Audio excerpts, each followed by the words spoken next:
Assalamualaikum warahmatullahi wabarakatuh.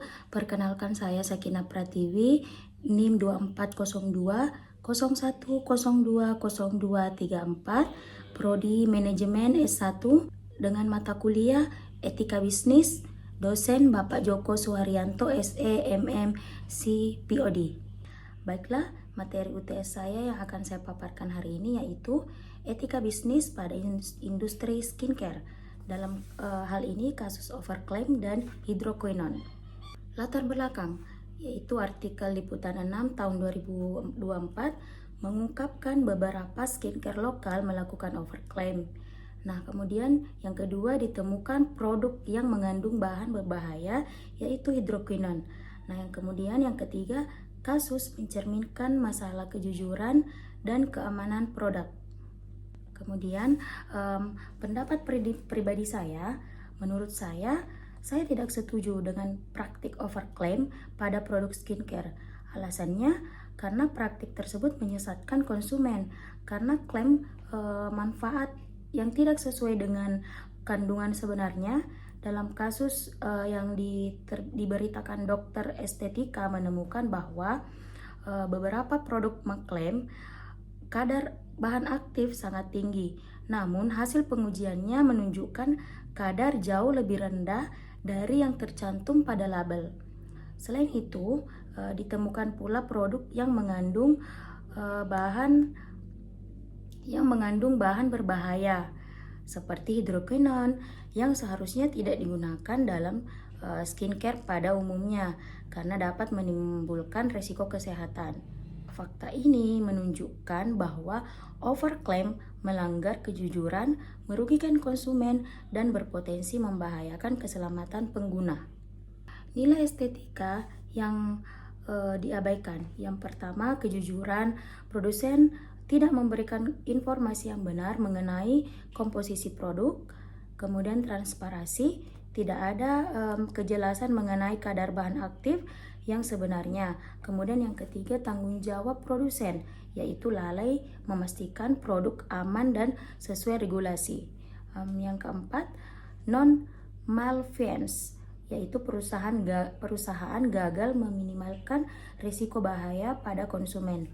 Kemudian dampak bagi konsumen yaitu berisiko kesehatan seperti iritasi, kerusakan kulit, atau efek samping akibat bahaya dari bahan-bahan berbahaya.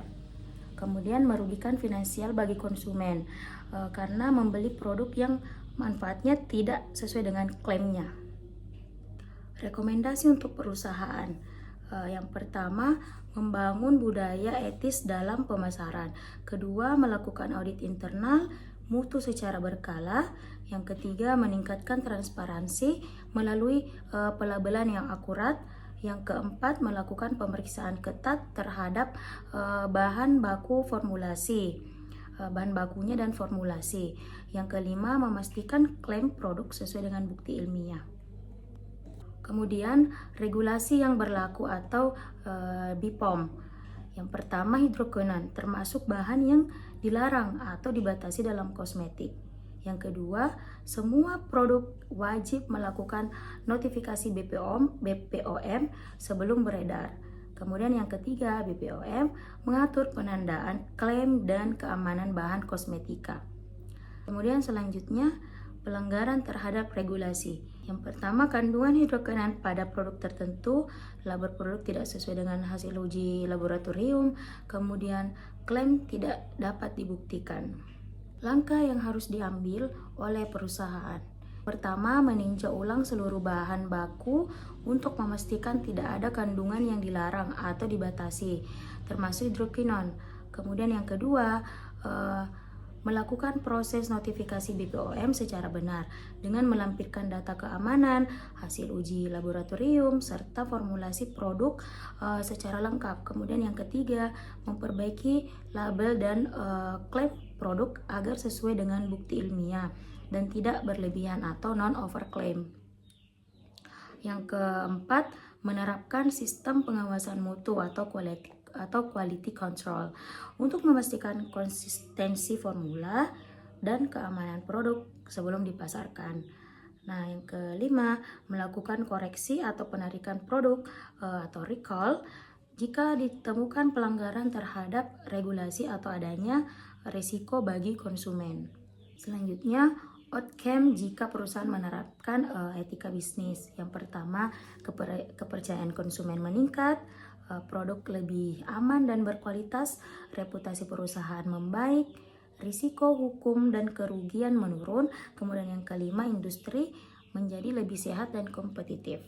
Nah, perusahaan kosmetik harus menempatkan kejujuran dan keamanan sebagai prioritas utama. Praktik overclaim tidak hanya melanggar etika, tetapi juga membahayakan konsumen dan merugikan industri. Sekian pemaparan UTS dari saya, semoga bermanfaat. Terima kasih. Assalamualaikum warahmatullahi wabarakatuh.